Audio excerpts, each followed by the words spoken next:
వందల కోట్ల రూపాయలు విలువ చేసే అభివృద్ధి జరుగుండేది మన రాష్ట్రంలో. దురదృష్టవశాత్తు కాంగ్రెస్ పార్టీ అధికారంలోకి రాలేదు. ప్రత్యేక హోదా గురించి మళ్ళీ ఎవరూ పట్టించుకోలేరు. చంద్రబాబు గారు 10 సంవత్సరాలు ప్రత్యేక హోదా కావాలని చెప్పినవాడు, కానీ ముఖ్యమంత్రి అయ్యాక పూర్తిగా విస్మరించాడు. బీజేపీ పార్టీకి దాన్ని తాకట్టు పెట్టాడు. పోనీ జగన్మోహన్ రెడ్డి గారు ప్రతిపక్ష నాయకుడిగా ప్రత్యేక హోదా కోసం నిరాహార దీక్షలు చేశాడు. ఆ రోజుల్లో చంద్రబాబును ఛాలెంజ్ చేశాడు. ముకుమ్మడి రాజీనామాలు చేద్దాము రండి, ప్రత్యేక హోదా ఎందుకు రాదో చూద్దామన్నాడు. నాకు అధికారం ఇవ్వండి, నాకు ఎంపీలను ఇవ్వండి, బీజేపీ మెడలు వంచి మరీ ప్రత్యేక హోదా తీసుకొస్తానన్నాడు జగన్మోహన్ రెడ్డి గారు. మరి మీరు అధికారం ఇచ్చి 5 సంవత్సరాలు అయిందే.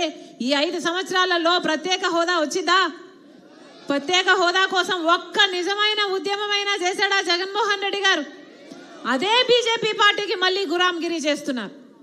బీజేపీ పార్టీ మనకు ప్రత్యేక హోదా ఇవ్వలేదు, పోలవరం ప్రాజెక్టు ఇవ్వలేదు, మనకు రాజధాని ఇవ్వలేదు, ఎస్టీల కోసం కడతామన్న ట్రైబల్ యూనివర్సిటీ ఇవ్వలేదు. ఒక్క మాట కూడా బీజేపీ పార్టీ మనకు నిలబెట్టుకోలేదు. అయినా కూడా అదే బీజేపీ పార్టీకి ఒక పక్క పాలకపక్షం, ఒక పక్క ప్రతిపక్షం, ఒక పక్క చంద్రబాబు, ఒక పక్క జగన్మోహన్ రెడ్డి గారు అదే బీజేపీ పార్టీకి అమ్ముడు పోయారు, గులాంగిరి చేస్తున్నారు. వాళ్ళు గులాంగిరి చేయడమే కాదన్నా, రాష్ట్ర ప్రజలను గులాములుగా బీజేపీ పార్టీకి గులాములుగా చేయాలని చూస్తున్నారు. అంతటితో కూడా ఆగడం లేదు, మీ బిడ్డలను కూడా బీజేపీ పార్టీకి గులాములను చేయాలని చూస్తున్నారు. ఇది న్యాయమేనా అని అడుగుతున్నాం. 10 సంవత్సరాల కిందట మనకు ప్రత్యేక హోదా వచ్చుంటే ప్రత్యేక హోదా వల్ల ఒక్కొక్క నియోజకవర్గంలో 50 నుంచి 100 కొత్త పరిశ్రమలు వస్తాయి. ఎంత అభివృద్ధి జరిగేది, మన బిడ్డలకు ఎన్ని ఉద్యోగాలు వస్తాయి. కానీ ఈ 10 సంవత్సరాలలో ప్రత్యేక హోదా గురించి వీళ్ళు పోరాటం మానేశాడు కదా. కనీసం ఊసే లేకుండా చేశారే, కనీసం ఆ టాపిక్కే లేకుండా చేశారు. ప్రత్యేక హోదా అన్న పదాన్ని ప్రజలు మర్చిపోయేటట్టు చేస్తున్నారు. అందుకే ఈరోజు రాజశేఖర రెడ్డి బిడ్డ ప్రత్యేక హోదా కాంగ్రెస్ పార్టీతో సాధ్యం కాబట్టే రాజశేఖర రెడ్డి బిడ్డ కాంగ్రెస్ పార్టీలో చేరింది. ఎందుకంటే ప్రత్యేక హోదా గురించి కొట్లాడే వాళ్ళు ఉండాలి కాబట్టే రాజశేఖర రెడ్డి బిడ్డ కాంగ్రెస్ పార్టీలో చేరింది. మన రాష్ట్రము ఇలాగే వదిలేస్తే అధోగతి అన్న పూర్తిగా నాశనం అయిపోతుంది. రాజధాని 10 ఏళ్ల క్రితం మనకు ప్రత్యేక హోదాతో పాటు రాజధాని అన్నది మన హక్కు. ఒక్క రాజధాని అయినా ఉందా అన్న మనకి? ఉందా? చంద్రబాబు గారు ఏం చెప్పారు?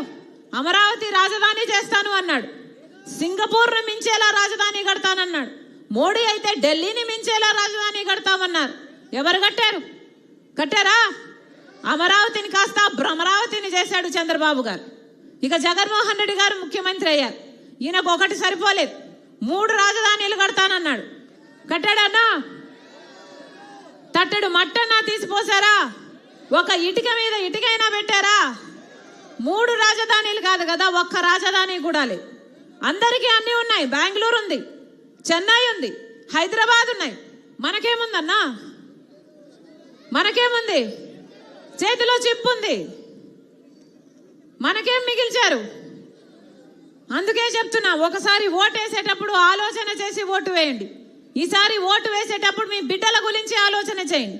మీ బిడ్డలకు ఉద్యోగాలు రావాలి, పరిశ్రమలు రావాలి, అభివృద్ధి జరగాలి. ఒక్కసారి ఆలోచన చేయండి. జగన్మోహన్ రెడ్డి గారు ఇదే 5 సంవత్సరాల క్రితం మైకు పట్టుకొని ఇలాగే చంద్రబాబు గారు 23,000 ఉద్యోగాలు ఖాళీగా ఉంటే సిగ్గు లేదా, 7,000కే ఉద్యోగాలు డిఎస్సి నోటిఫికేషన్లు ఇచ్చావన్న జగన్మోహన్ రెడ్డి గారు 5 సంవత్సరాలు అయింది ముఖ్యమంత్రి. ఇంతవరకు 23,000 ఉద్యోగాలు డిఎస్సి ఉద్యోగాలను భర్తీ చేయలేదు. 5 సంవత్సరాలు కాలయాపన చేసి ఇప్పుడు 2 నెలలు ఉన్నాయనగా ఇప్పుడు 6,000తో ఒక దగా డిఎస్సి ఇచ్చారు. మరి 5 సంవత్సరాలు ఏం చేశారు?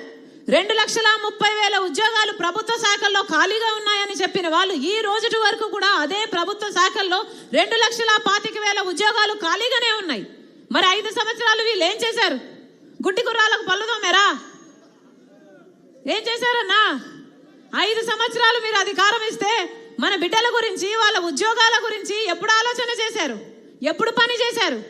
కనీసం కుంభకర్ణుడైనా 6 నెలలు నిద్రపోతాడు, 6 నెలలు పని చేస్తాడే. మరి వీళ్ళు ఏం చేశారు? 5 సంవత్సరాలు నిద్రపోయారు కదన్నా. మళ్ళీ వీళ్ళకి అధికారం ఇవ్వాలనా? మళ్ళీ వీళ్ళకు ఓట్లు వేయాలనా? వీళ్ళకు ఓట్లు వేస్తే మన బిడ్డలకు ఉద్యోగాలు వస్తాయా? మనం అభివృద్ధి చెందుతామా? ఒకసారి ఆలోచన చేయండి. ఒక్కసారి ఆలోచన చేయండి. ఎలా తయారైంది మన రాష్ట్రం? దేంట్లో అభివృద్ధి చెందిందంటే మద్యంలో చెందింది.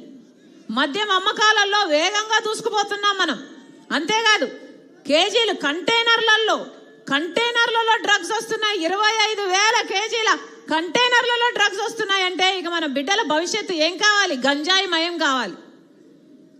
పూర్తి మద్యపాన నిషేధం చేస్తానని చెప్పాడు జగన్మోహన్ రెడ్డి గారు. ఇలాగే 5 సంవత్సరాల కింద మైకు పట్టుకొని పూర్తి మద్యపాన నిషేధం చేయకపోతే ఓట్లే అడగనన్నాడు. పూర్తి మద్యపాన నిషేధం మేనిఫెస్టోలో పెడుతున్నాను అన్నాడు. మేనిఫెస్టో నాకు బైబిల్తో సమానము, ఖురాన్తో సమానము, భగవద్గీతతో సమానం అని చెప్పాడు జగన్మోహన్ రెడ్డి గారు. అయిందన్నా మద్యపాన నిషేధం? అవ్వకపోక ఈరోజు సర్కారే మద్యం అమ్ముతుంది. దేశంలో ఎక్కడా లేనిది ఇక్కడ అమ్ముతున్నారు. భూమట, డిఎస్సి అట, క్యాపిటల్ అట, స్పెషల్ స్టేటస్ అట, ఎక్కడా లేవన్నా ఈ ప్రపంచంలో ఎక్కడా లేని బ్రాండ్లు. ఈ నాసి రకం మందు, ఈ కల్తీ మందు తాగి మన రాష్ట్రంలో పక్క రాష్ట్రాల కంటే 25% మంది గుండె, లివరు చెరిపోయి చచ్చిపోతున్నారు. ఒక్క హెల్త్ చెకప్ లేదు, ఒక ఆడిట్ లేదు. ఎక్కడా లేని విధంగా మన రాష్ట్రంలో ఓన్లీ క్యాష్ అట కదా, ఏ డిజిటల్ పేమెంట్స్ లేవట కదా. ఏం జరుగుతుంది? సేల్స్ ట్యాక్స్ ఎంత అమ్ముతున్నారు? సెంట్రల్ ట్యాక్స్ ఎంత? ఎక్సైజ్ డ్యూటీ ఎంత కడుతున్నారా లేదా? ఒక ఆడిట్ పాడు ఏదైనా ఉందా? ఏది ఒక పద్ధతే లేకుండా పోయింది. వీళ్ళకు వదిలేస్తే రాష్ట్రాన్ని దోచేస్తారు, రాష్ట్రాన్ని అమ్మేస్తారు. ఇలాగే వదిలేస్తే ఇప్పటికే 8 లక్షల కోట్ల రూపాయలు మన నెత్తిన పెట్టాడు జగన్మోహన్ రెడ్డి గారు. చంద్రబాబు గారు 2 లక్షల కోట్ల అప్పు చేస్తే జగన్మోహన్ రెడ్డి గారు 8 లక్షల కోట్ల అప్పు చేశారు. ఇద్దరు పోటీపడి రాష్ట్రాన్ని నాశనం చేస్తున్నారు కదా. మరి మన బిడ్డల భవిష్యత్తు కథ ఏమిటి? అందుకే చెప్తున్నాం, ఈరోజు ప్రజల గురించి ఆలోచన చేసిన ఏకైక party Congress party. India bloc, CPI, CPM తప్పితే ప్రజల గురించి ఎవరూ ఆలోచన చేయటం లేదు. మీ అందరూ కలిసి కాంగ్రెస్ పార్టీని బలపరచండి. మళ్ళీ ప్రత్యేక హోదా రావడమే కాదు, రాజశేఖర్ రెడ్డి గారి సంక్షేమ పాలన మీ ఇంటి గడప వరకు తీసుకొస్తుంది రాజశేఖర్ రెడ్డి బిడ్డ.